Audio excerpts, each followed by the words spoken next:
किससे? गोपाल कृष्ण गोखले से। गोखले उनको बताते हैं कि वो वाला मॉडल यहाँ पे लागू इसलिए नहीं हो सकता क्योंकि वहां तुम जिसकी लड़ाई लड़ रहे थे वो लोग आर्थिक रूप से मजबूत थे, वो व्यापारी वर्ग था। वो कैसा वर्ग था? भले ही वो बाकियों से कमजोर रहा हो लेकिन अपने आप में वो कमजोर नहीं था। भारत में जब लड़ने जाओगे तो आपको दो लोगों से लड़ाई लड़नी है, एक अंग्रेजों से लड़नी है और दूसरी गरीबी से भी लड़ाई लड़नी पड़ेगी। इसलिए भारत की लड़ाई को समझने के लिए पहले भारत के समाज को तुमको समझना क्या है, जरूरी है। पहले पूरा भारत भ्रमण करो, समस्याओं को समझो और उसके बाद इस लड़ाई में क्या करो, कूदो।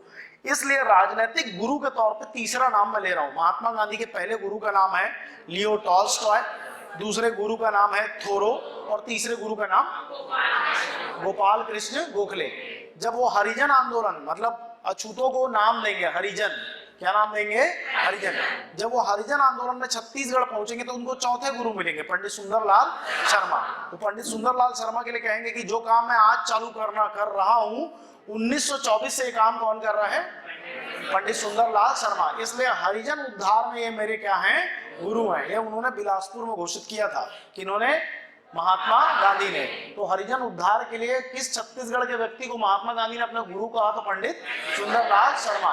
सुंदरलाल शर्मा ने अछूत उद्धार का कार्यक्रम 1924 में चालू किया।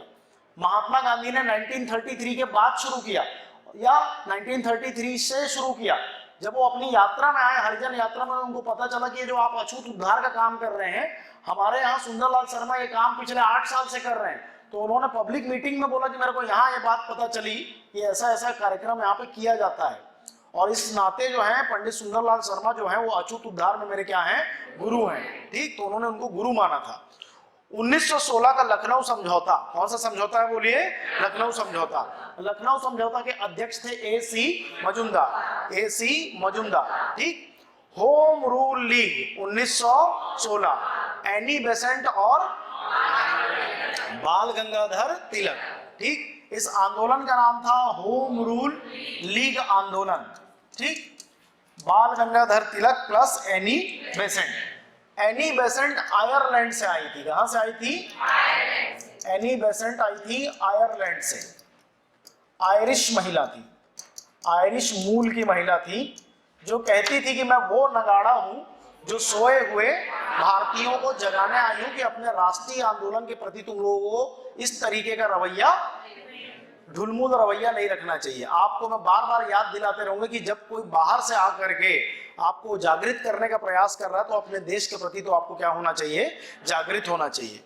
1917 में, 1917 में भारतीय राष्ट्रीय कांग्रेस की प्रथम महिला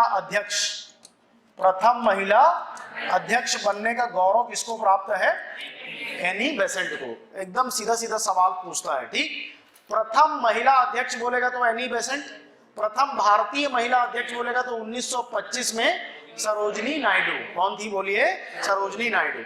तो एनी बेसेंट और बाल गंगाधर तिलक का बड़ा आंदोलन का नाम था home rule league. Home rule league मतलब स्वराज प्राप्त करने का एक क्या था? तरीका था, जिसको तिलक अपने तरीके से डिफाइन कर रहे थे और एनी बेसेंट उसमें मदद कर रही थी। एनी बेसेंट क्या कर रही थी? उसमें मदद कर रही थी। कौन से मूल की महिला थी?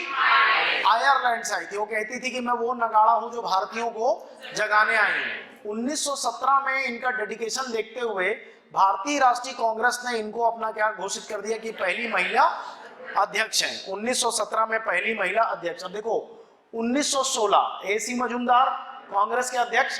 ठीक, एक साल के बाद एनी बेसेंट, एक साल के बाद एनी बेसेंट। ठीक, चलिए अब देखिए 1916 के बाद, 1916 के बाद तिलक का जो राजनीति है